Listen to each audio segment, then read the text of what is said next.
जब हम पढ़ाई करते हैं तो स्लो समझते हैं, राइट? स्लो प्रोसेस करते हैं, समझने का प्रयास कर रहे हैं। लेकिन जब एग्जाम देते हैं तो सब कुछ जल्दी जल्दी होना है। तो उसकी अगर प्रैक्टिस नहीं है तो ये कुछ ऐसा ही है कि डांस के बारे में आपने पढ़ा, डांस के बारे में आपने देखा, बट डांस किया नहीं, तो स्टेज फियर डांस होगा नहीं। तो प्रैक्टिस किसका करना चाहिए? एग्जाम का, पढ़ाई का नहीं। तो फाइनल ईयर जो मेरा कॉलेज था, तो कॉलेज का जो लाइफ है वो तो और अलग होता है, क्योंकि हॉस्टल लाइफ है और क्रिकेट हो रहा है, इवेंट हो रहा है, राइट? घूमना फिरना ज्यादा हो रहा है, क्योंकि स्कूल में तो कम से कम आप डिसिप्लिन है, एक टाइम पीरियड है, फिर घर जाते हैं, फिर गार्जियन आपके पीछे पड़े हुए हैं कि आपको पढ़ना है, ठीक है, आपको कुछ करने नहीं दे रहे। स्कूल में तो गार्जियन नहीं होते, कॉलेज में तो गार्जियन नहीं होते, राइट? तो उस समय तो और ज्यादा फ्रीडम होता है। लेकिन फाइनल ईयर के स्टार्ट में अपने मतलब हम लोग जब थर्ड ईयर में एंड हुआ, तो फाइनल ईयर को हमने देखा कि अच्छा एक एग्जाम उन्होंने क्रैक किया और 15 लाख की प्लेसमेंट लगी पैकेज के साथ। तो पढ़ाई से ये भी होता है, मतलब केवल मार्क्स या एडमिशन नहीं, मतलब करियर भी बनता है। तो ये जो रियलाइजेशन है, बात तो सबको पता होती है कि पढ़ाई करेंगे तो करियर बनेगा, सबको पता है। लेकिन आंख के सामने जब तक होते नहीं देखते, विश्वास नहीं होता।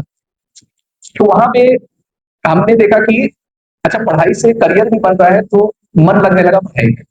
कॉलेज का जो टाइम, तो उसमें अब पता चला कि अच्छा 3 साल तो बर्बाद हो गए, तो एक ही साल बचा है, राइट? तो करे क्या इस समय?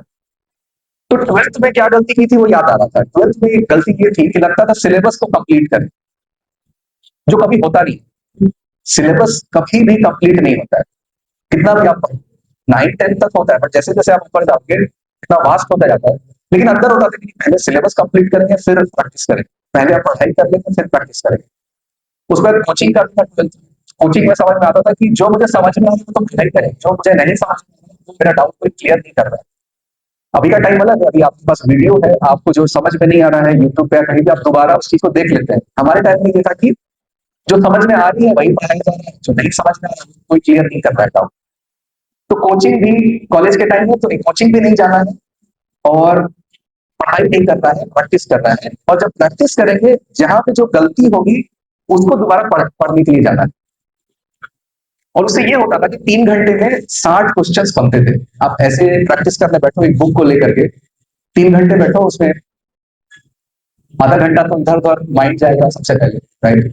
आजकल फोन है तो फोन पे भी हाथ जाएगा, खाने के बाद का समय है तो नींद भी आएगा, ठीक है? तो 3 घंटे में इफिशियंटली आप देखोगे तो 30 40 मिनट, 1 घंटे से ज्यादा पढ़ाई होती नहीं है, ठीक है? हाँ, एग्जाम जितना क्लोज होता जाएगा उतना आप सिंसियर हो जाओगे, लेकिन टेस्ट देने जब बैठते हो तो 3 घंटे में जितना क्वेश्चन बनता है 4 5 दिन में भी आप नहीं बनाओगे। तो जितना टेस्ट, मॉक टेस्ट जो आप लोग बोलते हैं, तो उस समय क्या स्ट्रेटेजी अपनाई कि कॉलेज में कि टेस्ट सीरीज लेना है, जिससे मैं भाग रहा था ट्वेल्थ में, क्योंकि लगता था कि मार्क्स कम आ गए। तो उतना ये नहीं चाहिए कि वो प्रैक्टिस है। जो लोग बोल रहे हैं कि जितना पसीना युद्ध से पहले बहाओगे, युद्ध में उतना ब्लड जो है कम निकलेगा। तो अगर टेस्ट दे रहे हैं, मेरा मार्क्स कोई देखने नहीं जा रहा है, मेरा सेल्फ असेसमेंट है, मुझे पता चलेगा। तो अपने से आपको ऑथेंटिक और इंटीग्रल होना पड़ता है कि अपना जो है ना कहाँ पे है, कितने पानी में है, वो अपने से हम क्यों भाग रहे हैं। तो प्रैक्टिस जब करते हैं तो पता चलता है कि इतना ही मार्क्स आ रहा है, और जो गलती हुई वो याद रहता है। और जितनी गलतियां करेंगे और वो दोबारा याद रखिए, अगर एग्जाम में आ गया वही क्वेश्चन, तो वहां पर आप सही बनाएंगे। क्योंकि जब आप गलती किए थे तो वो बात याद थी, तो उसके लिए हमने रेफर किया था। तो अगर रिवर्स करते प्रोसेस को कि प्रैक्टिस पहले करें, ठीक है, क्लास में पढ़ रहे हैं, थोड़ा फंडामेंटल क्लियर है, बट एग्जाम्पल्स जो भी बुक में दिए उसको सॉल्व करना जब स्टार्ट करते हैं, जहां फंस रहे हैं फिर रेफर करिए कि ये क्या है।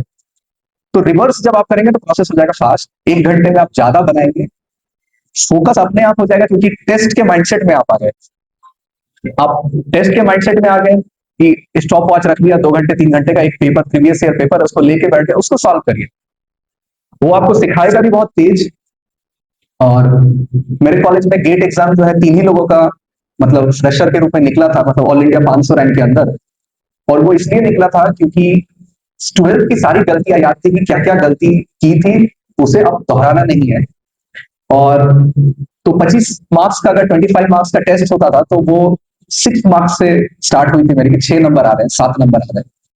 और वो 22 22 23 तक गया वो टेस्ट देते देते। तो लगभग 10,000 क्वेश्चन जो है 3 महीने में क्लियर हो गए।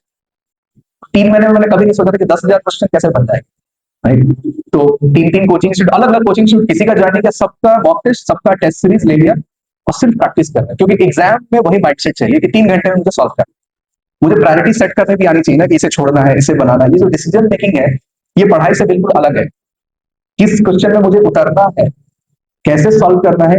अब मान लीजिए डिस्क्रिप्टिव है, हिस्ट्री है या सोशल साइंस ही है, तो परफेक्टली लिख पाना कम शब्दों में, ये भी तो इंपॉर्टेंट है, राइट? आपको पता होना काफी नहीं है, 6 लाइन में 50, अंडर 50 वर्ड्स, अंडर 100 वर्ड्स। और बल्कि यही आगे जाके मेंस की भी प्रिपरेशन होती है, जिनको भी यूपीएससी का मन होता है।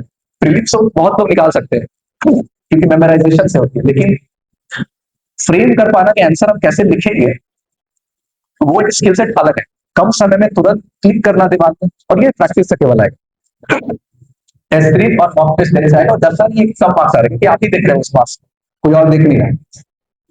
ठीक है, तो कन्वेंशनल जो स्टडी है वो तो एक तरीका है ही, लेकिन अगर उसमें वीक हो गए तो आप रिवर्स इंजीनियर कर सकते हो, उल्टा देख सकते हो।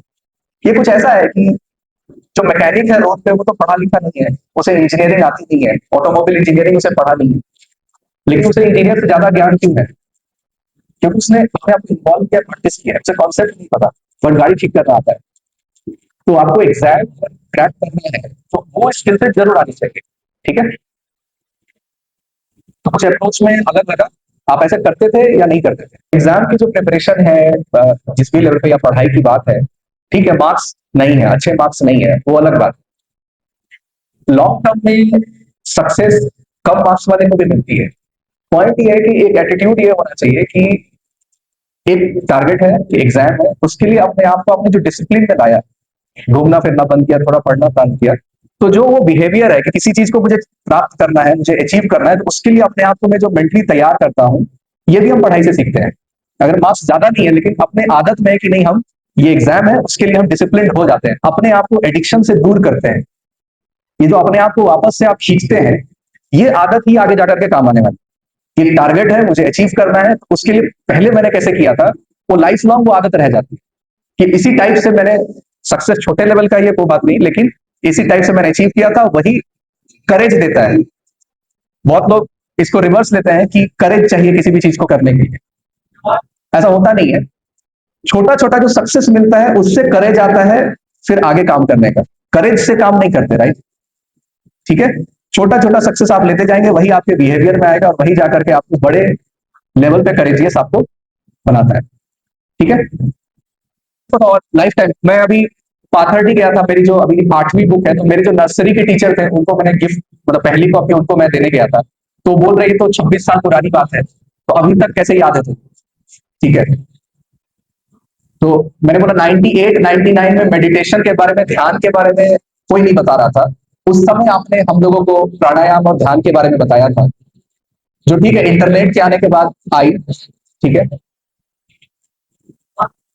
तो मैं उनसे मिलने गया कि 4-5 बातें ही याद है, लेकिन आपकी बात याद रह गई लाइफ टाइम। तो आप पूछिए, पूछेंगे तो याद रहेगा बात।